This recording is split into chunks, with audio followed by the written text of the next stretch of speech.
Assalamualaikum warahmatullahi wabarakatuh. Alhamdulillahillazi arsala rasulahu bil huda wa dinil haq liyuzhirahu ala dini kulli wa kafa billahi syahida. Asyhadu an la ilaha illallah wa asyhadu anna Muhammadan abduhu wa rasuluh la nabiyya ba'da amma ba'du. Puji syukur mari kita panjatkan atas kehadirat Allah Subhanahu wa taala yang mana berkat rahmat dan karunia beliau kita dapat menjalankan perkuliahan kita. Selawat berangkaikan salam tidak lupa kita panjatkan kepada arwah pucuk junjungan kita yakninya Nabi Muhammad Sallallahu Alaihi Wasallam dengan berlafazkan doa Allahumma sholli ala sayyidina Muhammad wa ala ali sayyidina Muhammad. Yang sama-sama kita hormati itu dosen pengampu kita yaitu Ibu Yasi Rifmasari MPD, dan yang saya hormati yaitu teman-teman yang seperjuangan dengan saya. Baiklah, di sini perkenalkan, saya Dian Permatayanda sebagai moderator dari kelompok 4 dan adapun berikutnya anggota dari kelompok 4 yang pertama yaitu Adila Amalia, lalu ada Lania Mehisari, Novita Sari, dan Welly Melisa. Oke, selanjutnya mari kita lihat dan dengarkan penjelasan materi mengenai permasalahan pendidikan di Indonesia. Baiklah, saya akan menjelaskan materi pertama kami yaitu tentang masalah-masalah pokok pendidikan yang di Indonesia. Yang pertama yaitu masalah pemerataan pendidikan. Masalah pemerataan pendidikan di Indonesia itu diakibatkan karena kurang terorganisirnya pemerintah pusat dengan pemerintah daerah. Masalah pemerintahan pendidikan merupakan masalah yang mana tidak meratanya kesempatan untuk warga dalam memperoleh pendidikan. Contohnya yaitu biasanya fasilitas pendidikan di kota akan berbeda dengan fasilitas yang ada di daerah terpencil. Hal inilah yang menyebabkan masalah pemerataan itu karena anak tidak bisa ditampung semuanya karena tidak lengkapnya fasilitas seperti kelas, guru, buku, dan lainnya. Dan yang kedua yaitu masalah kualitas atau mutu pendidikan. Kualitas merupakan mutu atau tingkat baik atau buruknya sesuatu. Masalah kualitas pendidikan ini menyangkut rendahnya mutu pendidikan di Indonesia, yang salah satu penyebabnya yaitu kualitas mengajar yang kurang baik. Contohnya yaitu kurangnya seorang pendidik dalam menggali potensi siswanya.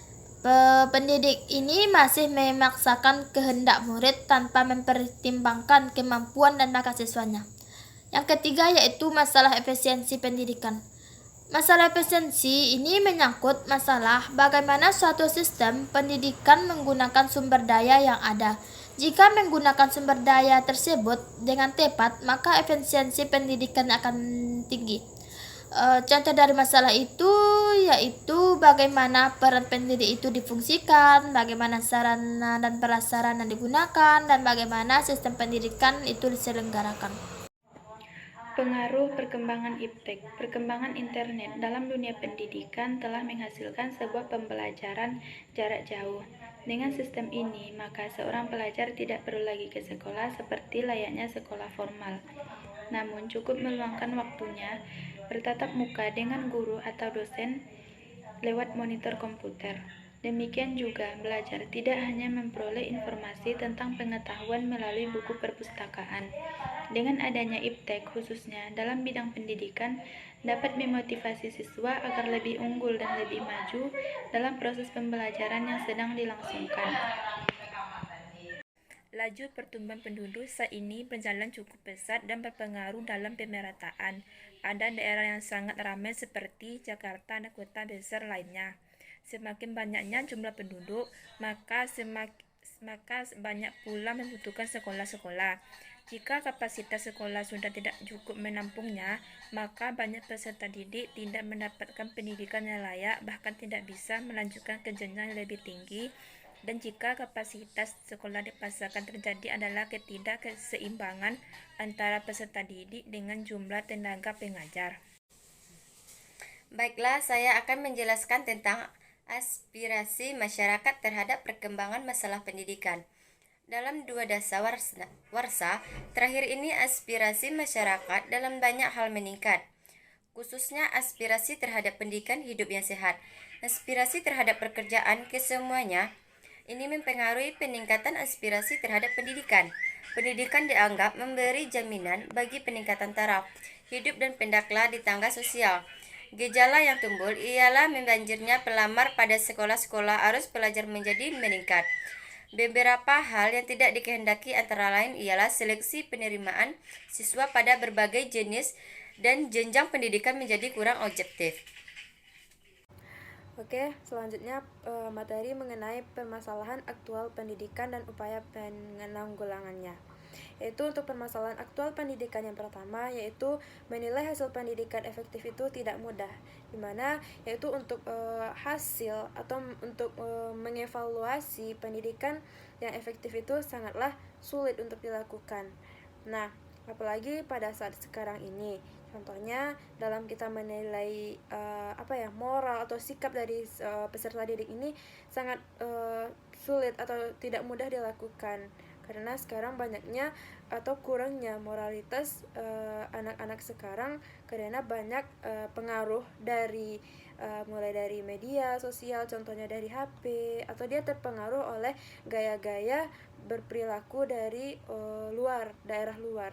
Nah, berikutnya ada permasalahan aktual pendidikan di Indonesia berupa ketegangan dan kesenjangan. Contohnya di permasalahan ketegangan dan kesenjangan di sini, contohnya terjadi di sekolah. Contohnya ada ketegangan dalam pembelajaran. Ketegangan dalam pembelajaran ini contohnya ada hubungan antara guru dan siswa yang misalnya ada gurunya yang agak agak lebih terkesan otoriter begitu. Nah, jadi ketegangan di sana membuat peserta didik ini lebih tegang, tidak rileks dalam menjalankan pendidikan atau dalam menjalankan pembelajaran. Nah, kesenjangan di sini merupakan contohnya ada beberapa siswa dia yang memilih-milih dalam berteman. Contohnya kesenjangan baik itu kesenjangan sosial, ekonomi, dan lain sebagainya. Nah, berikutnya mengenai tentang permasalahan pendidikan efektif ini sulit diprogramkan secara eksplisit. Nah, kenapa pendidikan efektif ini sulit diprogramkan? Karena untuk mencapai suatu pendidikan yang efektif ini atau suatu pendidikan yang efisien ini memanglah sangat sulit. Nah, jadi untuk pemrograman inilah yang banyak menjadi permasalahan aktual pendidikan pada saat sekarang ini. Yang keempat yaitu pencapaian hasil pendidikan efektif sangat memakan waktu. Kenapa dikatakan memakan waktu? Karena untuk mengevaluasi dan menilai untuk mencapai suatu pendidikan yang efektif ini sangat memakan waktu yang banyak begitu.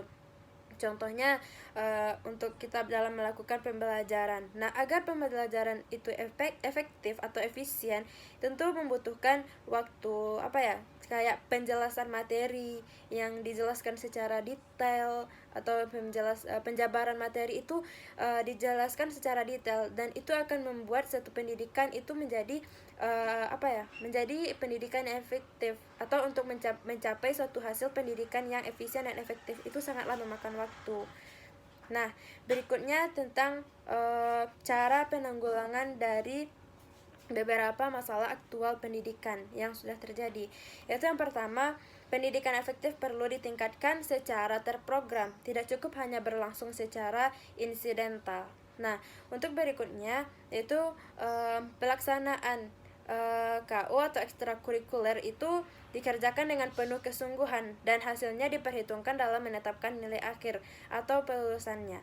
Nah, untuk menetapkan nilai akhir dan mendapatkan nilai akhir yang maksimal, tentu kita membutuhkan usaha atau kesungguhan dalam menjalankan suatu program yang kita ikuti atau yang kita jalankan. Nah, yang ketiga yaitu pemilahan siswa atas kelompok yang akan melanjutkan belajar ke perguruan tinggi dengan yang akan terjun ke masyarakat. Nah, itu merupakan hal yang prinsip, karena pada dasarnya tidak semua siswa secara potensial mampu belajar di perguruan tinggi. Nah, contoh dari segi lain atau dari sudut pandang yang lain, meskipun dia mampu belajar di perguruan tinggi, namun dalam potensinya itu dia kan kadang belum maksimal begitu. Nah, jadi kita harus pemilahan siswa. Nah, dalam pemilihan siswa itu jika kita memberikan dorongan motivasi terhadap mahasiswa atau siswa yang kurang mampu dalam dalam mengembangkan potensinya baik itu di perguruan tinggi atau di persekolahan. Nah, yang keempat adanya tentang tenaga pendidikan kependidikan atau penjabatan dalam jabatan perlu diberi perhatian khusus. Nah, maksud dari perhatian khusus ini contohnya dalam media pembelajaran atau dalam materi pembelajaran yang diajarkan, yang disampaikan itu sebaiknya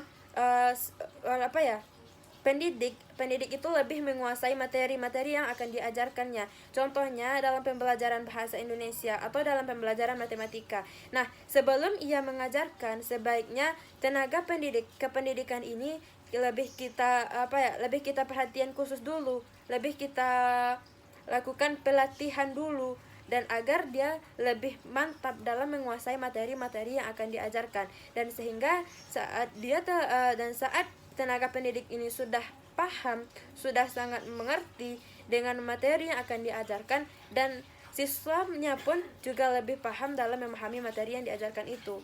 Berarti dengan perhatian atau dengan pelatihan khusus itu seorang guru itu lebih paham terhadap materinya, dan siswanya juga mudah dalam memahaminya. Mungkin itu penjelasan dari saya. Oke, baik, itulah penjabaran materi dari kelompok kami. Jika ada kesalahan mohon maaf. Sekian dan terima kasih. Wassalamualaikum warahmatullahi wabarakatuh.